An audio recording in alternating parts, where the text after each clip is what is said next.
Good morning, ladies and gentlemen. It's great to be here with you today. I love the ocean.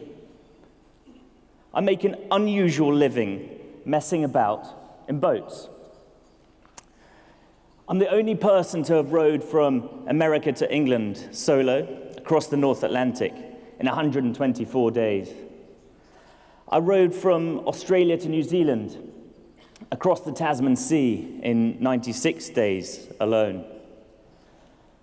More recently, last summer, I led the first known kayak expedition from Greenland to Scotland in an attempt to prove that the Inuit may have made that journey back in the 17th century.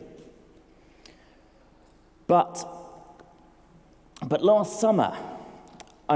last year, I embarked upon what I hope will be the longest and greatest adventure of my life. Next slide, please. And a clicker. That adventure was marriage to my wife, Rose. Clicker?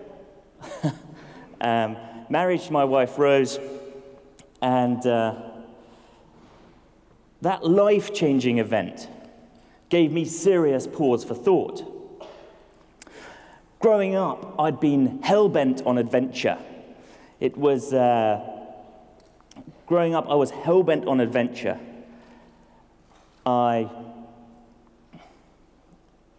up, I was hell-bent on adventure. Can I have the clicker, guys? Thank you. Sorry. I was a tearaway of a child. I was a hellraiser. I ran away from school to live in the woods. I blew up our family kitchen making smoke bombs. But the one subject that I loved, the one thing I truly loved, was history, and in particular, the heroic age of exploration, the time of Scott and Shackleton, Nansen and Mawson, men who were exploring the uncharted ends of the earth, setting out to fill in the blanks on our maps.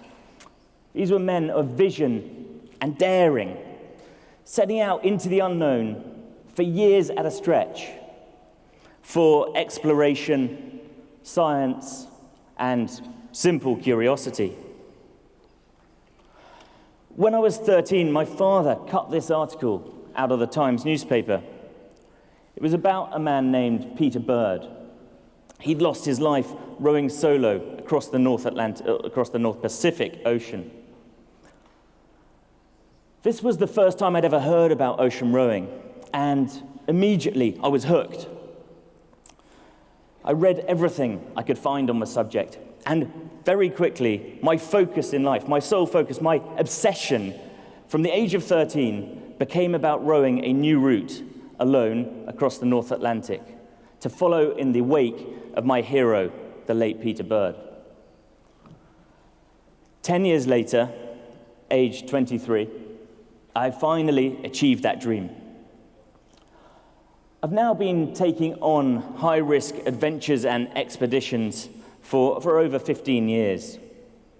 But last summer, as I stepped off a yacht that had delivered us to the start of an expedition in the Greenland pack ice, did I start to question my so-called career choice. I now had a family to consider. Was the risk acceptable or even desirable any longer, both for me and for my wife, Rose? At around the same time, I received a letter from a friend telling me that I needed to stop going on these expeditions, these selfish, crazy expeditions, stop what he called these vanity-seeking ego trips. It was time to get a proper job and settle down. He even went so far as to say that the real heroes stay at home and play golf. Well, you can imagine, I was pretty provoked by this. I was provoked to the core. And I had grown up worshipping heroes and adventurers of all kinds, from Scott and Shackleton, Neil Armstrong, Jacques Cousteau, Ellen MacArthur, and it was all I wanted to be. I aspired to be like these people. I wanted to emulate these men and women who had inhabited my dreams. And none of them were golfers. So I was faced with a dilemma. How could I reconcile my love for adventure, or my life of adventure, with its inherent risks and chances, with my love and responsibility for my new wife, Rose, and hopefully for our new family? I'm not the first adventurer, and certainly won't be the last, to confront this dilemma.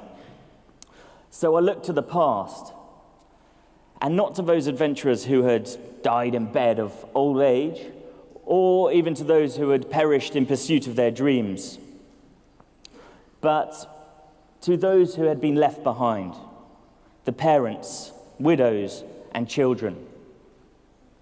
What, I wondered, did they think? So I started with Louis Bird, the son of my first hero and inspiration, Peter Bird. Louis recently rode himself from America to Hawaii, and he had this to say about his father. It's a deeply complex situation, trying to understand Peter's passion, or as he called it, addiction for ocean rowing, and not staying at home with his family. Having now rowed the Pacific himself, Louis understands a little better his father's inner conflict. But for Louis, although his father remains his hero, and he bears no resentment towards him, for him, he considers the personal cost to loved ones is too high, and he won't row again. Andrew Macaulay, the Australian kayaker, known for redefining voyages that had previously been considered impossible in a kayak. His greatest achievement was to paddle from Australia to New Zealand, across the Tasman Sea, one of the roughest stretches of water on the planet. Tragically, he was lost within sight of his objective. Right on the cusp of what I would call one of the bravest and greatest sea voyages of all time. He left behind wife Vicky and son Finn. Vicky, reflecting on Andrew's life, said, "These are a few words that I'd like to say to my most wonderful man. To have the courage to pursue your dreams and believe that anything is possible is a rare gift. You are our hero. You live for adventure. You've just had one incredible adventure this time, and we were with you all the way.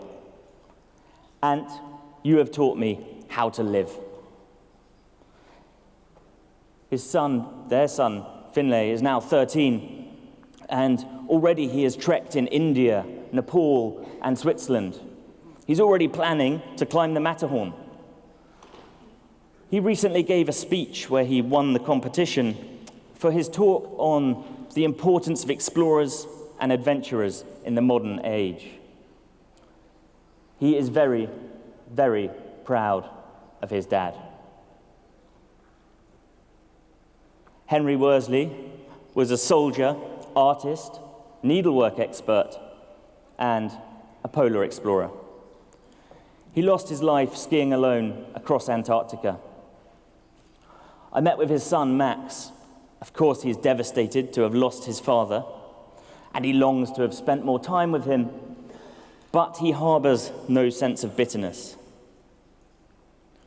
Max said, "That was just him. That was who he was and what he did. There was no ceiling for him. There were no limits. He always taught us that. You must just keep pushing." If anyone had stopped him or taken away that element of his life, it would have been like caging a wild animal. The vigor would be crushed, the spark gone. Going back to the heroic age, we find similar stories. The iconic Amelia Earhart, the first aviatrix to fly across the Atlantic. and sadly later lost or disappeared, trying to fly the longest route around the world. She left behind her husband, fellow adventurer and promoter, George Putnam. Addicted to risk, fiercely independent, and allowing nothing to block her life's path were attributes that would drive away many partners. But for George Putnam, that was part of the allure. Looking back to Scott and Shackleton, the great Antarctic explorers, both of them lost in the far south. Scott left behind a widow and a son, Peter. We can see from Kathleen's letters to Scott that she actively encouraged and supported Scott's exploration, despite the hardship and risk to both of them. Shackleton left a wife and 3 children. His wife insisted that he be buried on the remote and barely inhabited island of South Georgia, indicating that she really well understood his need for the wild places, what Jack London called the call of the wild. But don't be depressed by these stories. On the contrary, of course, to the families, the bereavement is devastating. But for the rest of us, they are inspirational. These free spirits who spent themselves in the pursuit of the utmost daring. They strived towards a life truly lived. None of the survivors wished that their loved ones had taken on closeted, safe 9-to-5 jobs or suppressed their ambitions. In fact, the opposite. They took solace from the drive and accomplishments of their loved ones. And in fact, it was this sense of adventure was a big part of what they loved and what had attracted them in the first place. So to the question, is the risk acceptable? I must say at once, it is not only acceptable, it is vital. It is crucial to the spirit and future of mankind that we continue to take risk. And we continue to take risk, big and small, in every field, from business to outer space. It is through risk-taking and exploration that we breach new frontiers and we continue to progress. Otherwise, we will stagnate and languish in a soup of complacency. Look where risk-taking has got us. The moon landing, the Marianas Trench at the bottom of the ocean. But more than that, it was those first risk-takers, the early humans who dispersed out of the caves and plains of Africa over 2.5 million years ago. Some people take risk for human benevolence and progress, like Neil Armstrong, and others simply because it's there, like the first ascent of Everest, which had no real purpose other than perhaps to inspire mankind as to the boundless potential of the human spirit. Explorer Richard Burton had different motivations. Of the gladdest moments in human life, methinks, is the departure upon a distant journey into unknown lands, shaking off with one mighty effort the fetters of habit, the leaden weight of routine, the cloak of many cares, and the slavery of civilization. Man is once more happy. It strikes me now that we are in a dangerous state of slavery to civilization.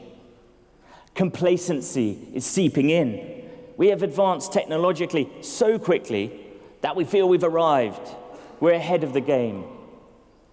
New advances will be made through computers and machine learning, while we can stay safely at home, safely behind a glass screen or a drone, with no need or desire for physical or any other type of risk-taking.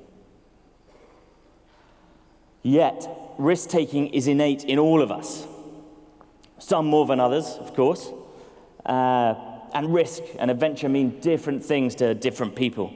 For some, it has to be scaling a mountain. or skiing to the poles. And for others, it is planting a new variety of tomato in the greenhouse or asking someone out on a date. But the courage or the risk required is that of exposing yourself to failure. So I implore you to encourage risk-taking. Because can you imagine a world where children didn't climb trees, or no one climbed mountains, or dived the oceans? It is through risk-taking that we grow. It is where we get beyond our comfort zones. It is where we learn more about ourselves and others. It is where we realize that there is more within us than we know. Remember that just because you go off-piste, it doesn't necessarily mean that you will fall off a cliff. Several studies have shown that risk-taking activities can create new neural pathways. That can improve mental agility, adaptation to change, and accelerated learning.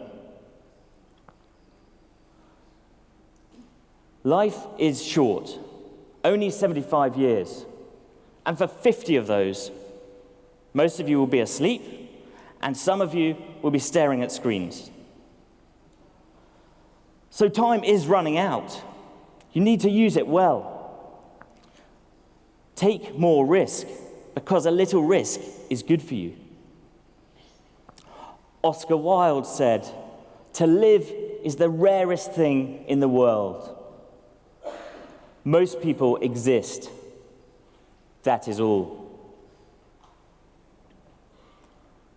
So take more risk and seek to live, not just exist.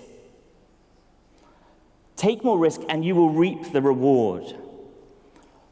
For after all, if you risk nothing, then you risk everything.